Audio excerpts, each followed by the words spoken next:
ദാരുശില്പകലയിൽ വ്യത്യസ്തതയാർന്ന സമകാലീന സമീപനവുമായി ദേശീയ അവാർഡ് ജേതാവ് പി.കെ. ശശിധരൻ കോതമംഗലം ബോധി സംഘടിപ്പിച്ച പുസ്തകോത്സവത്തിന്റെ ഭാഗമായി നടത്തിയ ഇദ്ദേഹത്തിന്റെ ശില്പ പ്രദർശനം ഏറെ ശ്രദ്ധ ആകർഷിച്ചു.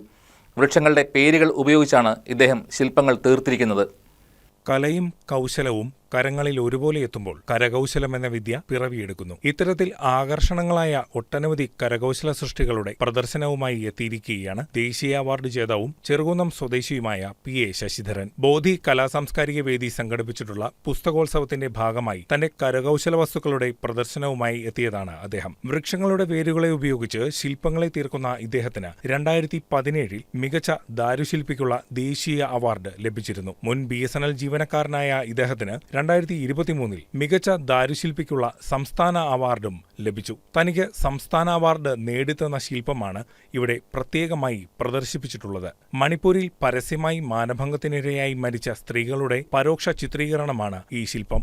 ക്ഷയിച്ച ബോധിവൃക്ഷം എന്നതാണ് ഇതിന്റെ ഇതിവൃത്തം. തേക്കുമരത്തിന്റെ വേരിലാണ് ഇത് തീർത്തിരിക്കുന്നത്. ഇതോടൊപ്പം തന്നെ കർണാടകയിലെ ശ്രാവണബലഗൊളയിലെ 56 അടി ഉയരമുള്ള ഗോമതേശ്വര ശില്പത്തിന്റെ മിനിയേച്ചർ ഇവിടെ പ്രദർശിപ്പിച്ചിട്ടുണ്ട്. ഒപ്പം മത്സ്യകൂർമ്മ സങ്കല്പത്തെയും ദാരുശില്പമായി ഒരുക്കിയിട്ടുണ്ട്. ഉപഭോക്തൃ സംസ്കാരത്തിന്റെ ഇരകളായി മാറുന്നവരെ പ്രതിനിധീകരിക്കുന്ന മത്സ്യത്താൽ വിഴുങ്ങപ്പെടുന്ന സ്ത്രീ, സാമ്രാജ്യത്വത്തെ പ്രതിനിധീകരിക്കുന്ന കഴുകൻ തുടങ്ങി നിരവധിയായ ശില്പ അവതരണങ്ങളെ ഇവിടെ ഒരുക്കിയിട്ടുണ്ട്. കണ്ടംപററി ആയിട്ടുള്ള കുറെ വർക്കുകളാണ്. അതും ശരിക്കും നമ്മളൊരു യുണിക്കായിട്ടുള്ള വർക്കുകളാണ് ഇതുവരെ ചെയ്തിരിക്കുന്നത്. ഞാൻ ഓൾറെഡി BSNL റിട്ടയർഡാണ്.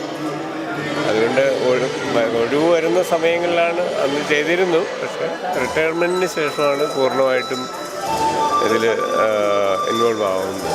15 വർഷം മുൻപാണ് വേരുപയോഗിച്ച് ഇദ്ദേഹം ശില്പങ്ങളെ രൂപപ്പെടുത്തി തുടങ്ങിയത്. ഈ മാസം 10-ാം തീയതി വരെ ശില്പ പ്രദർശനം തുടരും. News desk KCV news.